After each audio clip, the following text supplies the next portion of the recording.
The storm had a name, but the people of Belle Riviere stopped saying it. They said the wind, or that night, or after it came.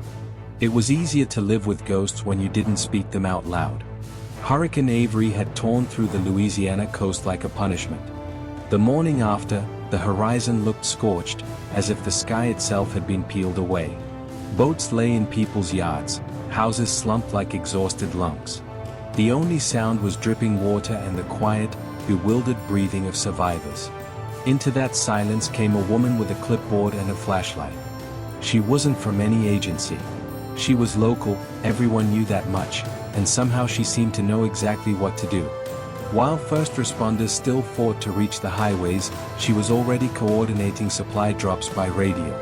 Within days, she built something the town hadn't seen since the storm, order. People started calling her the volunteer. It sounded small compared to what she was doing, but she liked the humility of it. She never corrected anyone. By the second week, reporters arrived to film her handing out blankets and bottled water. In a single interview, she said the line that would replay for months. When the wind takes everything, all that's left is each other. That clip made her famous. And that was how Clara Devereaux became the saint of Belle Riviere. In disasters, people search for anchors, someone who looks like control. Clara was perfect for the role. Calm voice. Firm hands. A gift for making chaos feel like choreography. The relief center grew from a handful of volunteers into an army. The church basement smelled of mildew and canned peaches. Generators coughed beside folding tables stacked with donations. She kept meticulous lists, color-coded charts, a map with pins marking every house still without power. Television crews filmed her walking the aisles with local families. She never looked into the camera for long, she looked at them. That was her secret, make the suffering visible, but never your own ambition. When a national network aired her segment, donations flooded in. Packages arrived from Chicago, Seattle, even overseas. Cash flowed through an online portal she built overnight. No one asked who handled the money. Why would they? People wanted to believe in something pure, and Clara gave them that illusion wrapped in sincerity. Every night she sat alone at a card table, counting receipts, entering figures. She told herself it was bookkeeping, not profit. The numbers were like water, they had to move, to flow somewhere, or they'd stagnate. By the third month, Belle Riviere's survival had a brand name, the Volunteer Foundation. Heroes gather orbiters, those who bask in borrowed light and those who doubt it. Marcus Lang was neither. He came to Belle Riviere on contract for an insurance company investigating fraudulent disaster claims. The town greeted him the way any wounded place greets outsiders, polite distance, quiet suspicion. But Marcus wasn't there for sympathy. He was there for numbers, and Clara's numbers didn't add up. He watched her speak at a town meeting, admired her composure. The applause sounded almost religious. Yet something about her precision unsettled him. People overwhelmed by tragedy usually stuttered, forgot details. Clara never did. A week later he asked for her invoices for audit purposes. She welcomed him into her temporary office, a trailer behind the church, and poured him coffee so strong it smelled burnt. "Transparency is the backbone of trust," she said with a smile. The folders she handed him were immaculate, typed, tap-stamped, cross-referenced. Too immaculate. That night, in his motel room, Marcus traced supplier names through state databases. One didn't exist. Another was registered in the Cayman Islands. The rest formed a web leading back to a shell company called VRX Holdings. He closed his laptop, the hum of the motel's air conditioner sounding suddenly like the wind outside. He wasn't sure yet what Clara had done, but he knew she'd done it carefully. Marcus began driving the back roads, visiting storage sites listed on her invoices. One was an empty field, another held only spoiled food and a single rusted forklift. He photographed everything, uploading evidence to an encrypted drive. Meanwhile, the town crowned Clara its miracle. The mayor awarded her a ceremonial key. The local newspaper printed her picture beside the headline Angel of the Gulf. She expanded operations, school reconstruction, microloans, a healing garden on the riverbank. Every project came with its own fund, its own set of donors. The money circulated faster than anyone could follow. When Marcus asked about discrepancies, Clara invited him to a community dinner. She stood on the stage, thanking volunteers, and from the microphone called him our accountability partner. Laughter rippled through the crowd. She made him part of the show. That night he returned home to find his laptop missing. 2 days later, his tires were slashed. Then the Pelican appeared on his porch, wings nailed wide like a warning. He called the sheriff, who shrugged. Teenagers, maybe. But Marcus knew intimidation when he saw it. He started keeping a gun in the glove compartment. And still, he kept digging. Because every time he tried to stop, he remembered the faces at the relief lines. The old man asking when food stamps would restart, the child crying over a lost dog. Someone had turned their misery into an income stream. He printed a new report and labeled the folder Devereaux, preliminary fraud. The storm had ended months ago. But the real weather was just gathering. The explosion was loud enough to shatter windows across the square. Marcus never saw who planted the device.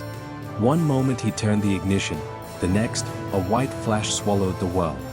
He survived with burns across his arms and a concussion. The official report called it a mechanical fault.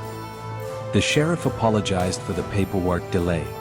While Marcus lay in a hospital bed, Clara held another press conference. She wore black, as if mourning the tragedy she'd invented. Reporters asked about rumors of missing donations. She smiled through her grief. "We can't let cynicism destroy what faith has built," she said. Applause followed. But cracks had begun to spread. A volunteer noticed paychecks issued from an offshore account. A drone pilot leaked footage of unused supplies dumped in a swamp. Then came the recording. An anonymous email reached the newsroom, a short audio clip, timestamped 12 hours before Hurricane Avery made landfall. Clara's voice, calm, deliberate, saying, "Once it hits, we'll own this town." The broadcast ran on every local station. Overnight, donations halted. Protesters gathered outside the relief center. When reporters returned for comment, the doors were locked. The saint of Belle Riviere had vanished. 2 days later, federal agents arrived. They followed the money trail Clara had tried so hard to blur. VRX Holdings was hers, the accounts linked to property purchases across the Caribbean. But that was only the surface.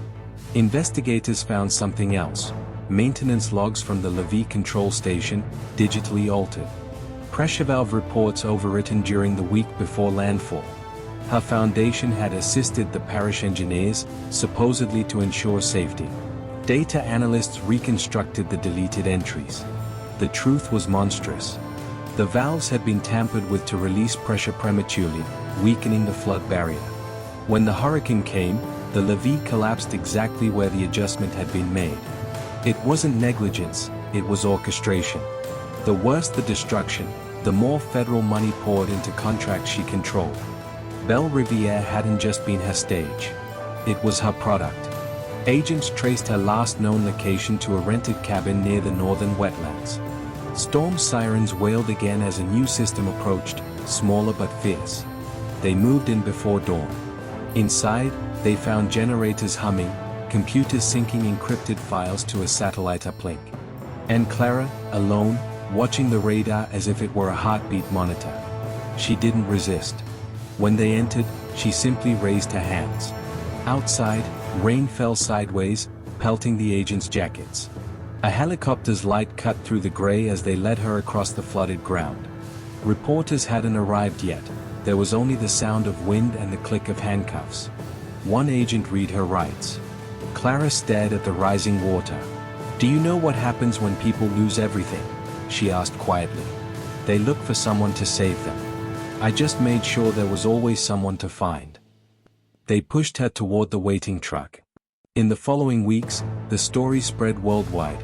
Charity Queen turns criminal mastermind. Documentaries replayed her speeches beside footage of devastation. Talk shows dissected her pathology. Was it greed, narcissism, or some savior complex gone feral? But to Belle Riviere, explanations didn't matter. They'd believed in her, prayed with her, handed her the keys to their recovery. Now every dollar she'd stolen felt like a personal sin. Still, some refused to condemn her. "She fed us," one survivor said. "Maybe she took too much, but we'd be dead without her." Faith doesn't vanish, it mutates. On sentencing day, Clara entered the courthouse in an orange jumpsuit. Cameras flashed like lightning. She looked thinner, paler, but unbroken. When asked for final words, she said only, "You're welcome." Months passed. Belle Riviere rebuilt piece by piece, new homes on higher stilts, fresh paint over water stains, laughter returning in cautious doses. But trust didn't rebuild as easily. Every donation drive carried suspicion. Every volunteer faced a quiet question: who are you really helping? Marcus Lang walked with a limp now. He'd left the insurance company, taken a job teaching community ethics at a small college upriver. Some nights he still heard the explosion in his sleep. One rainy afternoon he returned to the old Relief Church. The roof sagged, vines creeping through broken windows. Inside, the air smelled of dust and memory. On the pulpit lay a water-damaged ledger, pages stuck together but readable. Across one margin, written in red ink, was a single line: "Every storm needs a savior." He closed the book, left it where it was, and stepped outside. The clouds were breaking, sunlight bleeding across the river. People said the town would never forget her, and maybe that was true. Legends rarely die, they just rot into folklore. Somewhere offshore, the money she stole still sat in digital vaults, compounding interest under false names. Somewhere, another storm gathered its strength over the Gulf. And in Belle Riviere, the people waited, this time not for rescue, but for proof that goodness could exist without a camera lens. Because after Clara Devereaux, every helping hand looked a little bit like a weapon.